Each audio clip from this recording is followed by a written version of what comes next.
রংপুর ৩ আসনে জাতীয় পার্টির প্রার্থী জিএম কাদের এবং ৪ আসনে দলের প্রার্থী শাহ মাহবুবুর রহমানের পক্ষে মনোনয়নপত্র সংগ্রহ করা হয়েছে। এ বিষয়ে জানতে রংপুর থেকে যুক্ত হচ্ছেন বিশেষ প্রতিনিধি AKM মইনুল হক।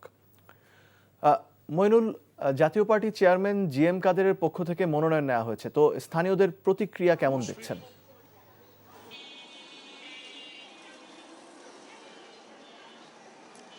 মুশফিক, জাতীয় পার্টির কালকে জিএম কাদেরের দলীয় চেয়ারম্যান জিএম কাদেরের মনোনয়নপত্র এখানে নেতৃবৃন্দ যখন নিয়েছেন, তারপরেই কিন্তু রংপুরে রাজনৈতিক অঙ্গন, সচেতন মহল, বিভিন্ন সামাজিক সাংস্কৃতিক সংগঠনের মধ্যে আমরা যেটা দেখেছি, অনেকে নড়ে চড়ে বসেছেন। কারণ অনেকের মধ্যে একটা ধারণা ছিল বা একটা আলোচনা ছিল বা জল্পনা ছিল যে জাতীয় পার্টি হয়তো ফাইনালি নির্বাচনে অংশগ্রহণ করবেন না বা নির্বাচনে অংশগ্রহণ না করার জন্য বিভিন্ন রাজনৈতিক দল বা বিভিন্ন মহলের যে একটা বাধা বা একটা প্রতিবন্ধকতা ছিল, সেটি হয়তো কারণে হয়তো জাতীয় পার্টি নির্বাচনের ব্যাপারে তাদের অনেকটা আমরা নীরব থাকতে দেখেছিলাম।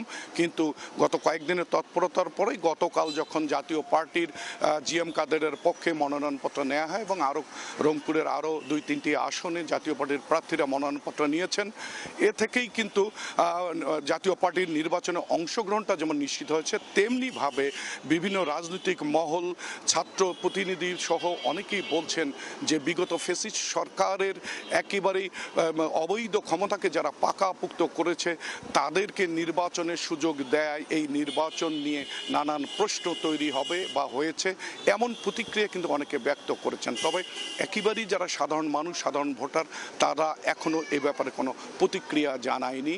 আর আমি রংপুর জাতীয় পার্টি অফিসের সামনেই দাঁড়িয়ে আছি। এখানে সকাল থেকে কোনো নেতাকর্মীদেরকেও আমরা দেখিনি বা তাদের অন্য কোনো কর্মকাণ্ড চোখে পড়েনি। মুশফিক। রংপুর থেকে যুক্ত ছিলেন মইনুল হক।